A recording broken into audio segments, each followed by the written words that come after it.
Hello friends, આપણી YouTube channel game changing સાયકોલોજીમાં આપ સૌનું હાર્દિક સ્વાગત છે. આજના વિડીયોમાં આપણે પ્રોબેશન ઓફિસર, જે વિદ્યાર્થીઓનું મનોવિજ્ઞાન છે એવા વિદ્યાર્થીઓ માટે જીસેટ અને યુજીસી નેટ માટે તેમજ ટેટ, ટાટ અને પીએસઆઈની પરીક્ષામાં જે મનોવિજ્ઞાનના અગત્યના પ્રશ્નો પૂછાય છે તો એની ચર્ચા કરીશું. જે ઘણી બધી વખત પરીક્ષામાં જીસીઆરટી પાઠ્યપુસ્તક આધારિત જે એમસીક્યુ પૂછાય છે તો એની ચર્ચા કરીશું.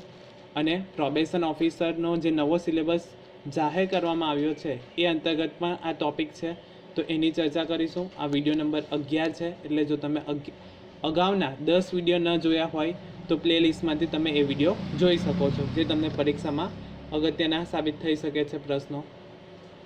તો સૌપ્રથમ પ્રશ્ન છે, કયા મનોવૈજ્ઞાનિકના મતે ધ્યાન એટલે પસંદગીયુક્ત ઉદ્દીપકો પર માનસિક કેન્દ્રીકરણ કરવું? એટલે કે આ વ્યાખ્યા આપવામાં આવી છે કે ધ્યાન એટલે શું? તો ધ્યાનની વ્યાખ્યા આપવામાં આવી છે કે પસંદગીયુક્ત ઉદ્દીપકો પર માનસિક કેન્દ્રીકરણ કરવું એને ધ્યાન કહેવામાં આવે છે. આ વ્યાખ્યા કોની છે? Option A C T Morgan, option B James Drever, option C H E Garrett અને ઓપ્શન ડી હેનિંગ. હવે આ જે પસંદગીયુક્ત અથવા તો ધ્યાન જે છે તો એનો ટોપિક આપણા પ્રોબેશનના સિલેબસમાં આપવામાં આવ્યો છે કે પ્રત્યક્ષીકરણ અંગેના નિયમો જે છે તો એની પર આપણે થિયરી બેઝ ડીપમાં વિડીયો બનાવ્યો છે. જો તમે એ ન જોયો હોય તો તમે એ પ્લેલિસ્ટમાંથી જોઈ શકો છો.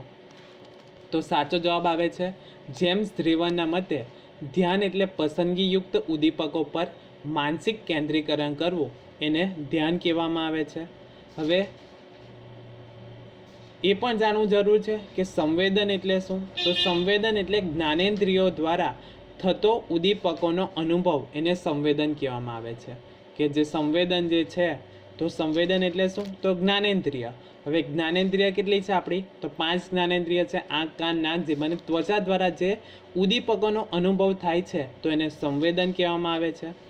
સંવેદન એ સભાન અવસ્થામાં સર્જાતું એવું પરિવર્તન છે. સભાન એટલે કે જાગ્રત અવસ્થામાં સર્જાતું એવું પરિવર્તન છે જે ચેતાતંતુઓની અસાધારણ ઉત્તેજના મગજમાં સંવેદન વિસ્તાર કેન્દ્રો સુધી પહોંચાડવાથી ઉત્પન્ન થાય તો એને સંવેદન કહેવામાં આવે. ટૂંકમાં આપણું આંખ, કાન, નાક, જીભ અને ત્વચા દ્વારા જ્યારે આપણે જાગ્રત હોઈએ અથવા તો જ્યારે સભાન અવસ્થામાં હોઈએ ત્યારે કંઈક પરિવર્તન થાય છે અને ચેતાતંતુઓ દ્વારા મગજને એનું સંવેદન કરાવે તો એને સંવેદન કહેવામાં આવે છે. ત્યાર પછીનો પ્રશ્ન છે, ધ્યાનની જનની તરીકે કોને ઓળખવામાં આવે છે? કે આપણે ધ્યાન આપીએ છીએ તો ધ્યાનની જનની એટલે કે ધ્યાનની માતા તરીકે કોણ ઓળખાય છે? ઓપ્શન એ શિક્ષણ, ઓપ્શન બી જરૂરિયાત, ઓપ્શન સી ટેવ અને ઓપ્શન ડી રસ. તો સાચો જવાબ આવે છે રસ જે છે તો એને ધ્યાનની જનની અથવા તો ધ્યાનની માતા તરીકે ઓળખવામાં આવે છે. શા માટે? તો આપણને જેમાં રસ, જેમાં ઇન્ટરેસ્ટ હશે એમાં આપણે એ તરફ ધ્યાન આપીશું, એના કારણે ધ્યાનની જનની તરીકે રસ ઓળખાય છે. હવે શિક્ષણ, ઘણા બધા વિદ્યાર્થીઓને શિક્ષણમાં રસ નથી તો એ વિદ્યાર્થીઓ ત્યાં ધ્યાન ન આપે, તે ઉપર નહીં આવી શકે. જરૂરિયાત કેટલાક અંશે આવી શકે, પરંતુ દરેક વ્યક્તિ જરૂરિયાતથી ધ્યાન આપી શકે એ જરૂરી નથી. પરંતુ ધ્યાનની જનની તરીકે કોને ઓળખવામાં આવે છે? તો રસને ઓળખવામાં આવે છે. જેમાં આપણને ઇન્ટરેસ્ટ હશે એ તરફ આપણે ધ્યાન પ્રોપર આપીશું. ફોર એક્ઝામ્પલ, જે વિદ્યાર્થીઓને સ્પોર્ટમાં રસ હશે તો એ લોકો સ્પોર્ટના ન્યૂઝ વાંચે છે, એમને રસ છે. કોઈક શેર બજારમાં ઇન્ટરેસ્ટ હોય તો એ શેર બજારના પહેલાં ન્યૂઝ વાંચે છે. શા માટે? તો એને ઇન્ટરેસ્ટ છે એટલા માટે.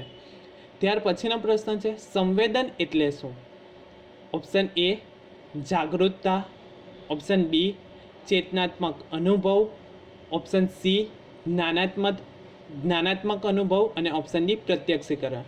તો સાચો જવાબ આવે છે ચેતનાત્મક અનુભવ એટલે સંવેદન. ઓલરેડી મેં તમને વ્યાખ્યા કહી છે. તો સંવેદન એટલે શું? તો ચેતનાત્મક અનુભવને સંવેદન કહેવામાં આવે છે. હવે સંવેદકો, બીજો પ્રશ્ન પૂછાઈ શકે, સંવેદકો કેટલા છે? સંવેદકો, તો સંવેદકો મુખ્યત્વે 3 જોવા મળે છે. કયા કયા? તો બાહ્ય સંવેદકો, ફર્સ્ટ છે બાહ્ય સંવેદક, બીજું છે શરીર સંવેદક અને ત્રીજું છે આંતરિક સંવેદક. આંતરિક. તો હવે બાહ્ય સંવેદક એટલે શું? તો બાહ્ય સંવેદકમાં એનો અનુભવ થાય યા વાતાવરણમાં જે પણ કોઈક બાહ્ય સંવેદકો છે, ફોર એક્ઝામ્પલ પ્રકાશ છે, ઠંડી, ગરમી, અવાજ, તો એની અસર આપણા બાહ્ય જે ચેતાતંતુઓ અથવા તો ચેતાકોષો હોય છે તો એના પર થાય છે, તો એ બાહ્ય સંવેદકો જેની માહિતી મગજને પહોંચાડવામાં આવે છે. ત્યાર પછી બીજું છે શરીર સંવેદકો. તેમાં દ્રષ્ટિ સંવેદન માટે શરીકોષો રહેલા છે, તો એ શરીરમાં આવશે. એ જ રીતે શ્રવણ આપણે સાંભળીએ છીએ, તો કઈ રીતે સાંભળીએ છીએ, તો આપણા કાનમાં આવેલા સૂક્ષ્મ વાર કોષો જે છે તો એ એક્ટિવ થવાથી આપણને અવાજનો અનુભવ થાય છે, તો એ શરીર સંવેદકો કહેવાય છે. અને ત્રીજું જે છે તો એ આંતરિક સંવેદકો, એટલે કે શરીરના અંદર કંઈક ફેરફાર થાય, પરિવર્તન થાય, તો એ આંતરિક સંવેદકો છે.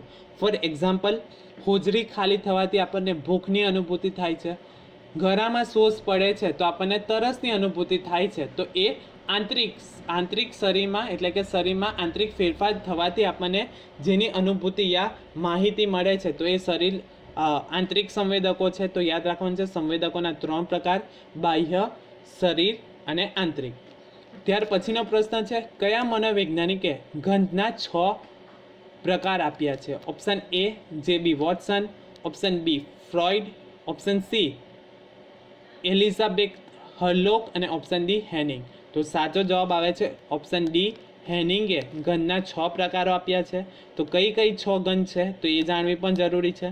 તો સૌપ્રથમ છે બળતી વસ્તુની ગંધ, બીજું છે સડેલી વસ્તુની ગંધ, ત્રીજું છે ઈથરની ગંધ, ચોથું મસાલાની ગંધ, પાંચમું રાડની ગંધ અને છઠ્ઠું જે છે એ સુગંધ.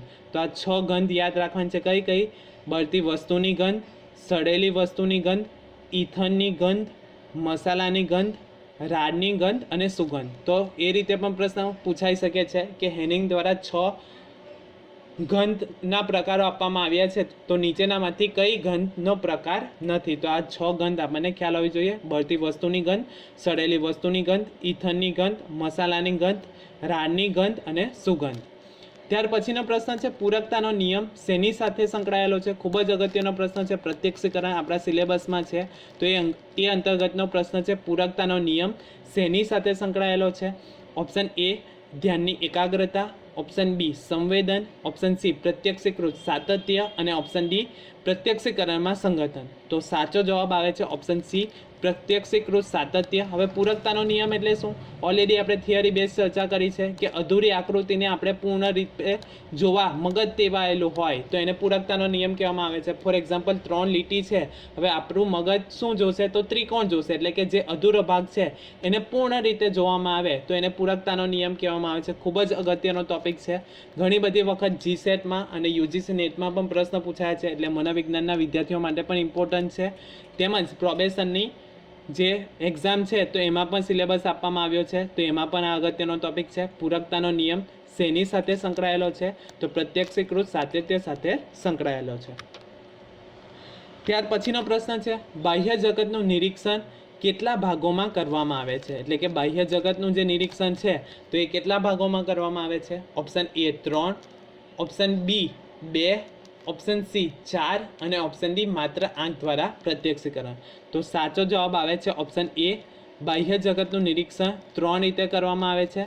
ધ્યાન, એટલે કે આપણે કોઈક વસ્તુ પર ધ્યાન આપીએ છીએ, પછી એની સંવેદન, એટલે કે એનો અનુભવ થાય છે, અને આપણે એ વસ્તુને જોઈએ છીએ, એટલે કે પ્રત્યક્ષીકરણ કરીએ છીએ. તો બાહ્ય જગતનું નિરીક્ષણ 3 રીતે થાય છે. કઈ રીતે? તો સૌપ્રથમ એ વસ્તુ પર આપણે ધ્યાન આપીએ છીએ. હવે એ વસ્તુ પર ધ્યાન આપવાથી આપણને સંવેદન થશે. સંવેદન કઈ રીતે થશે?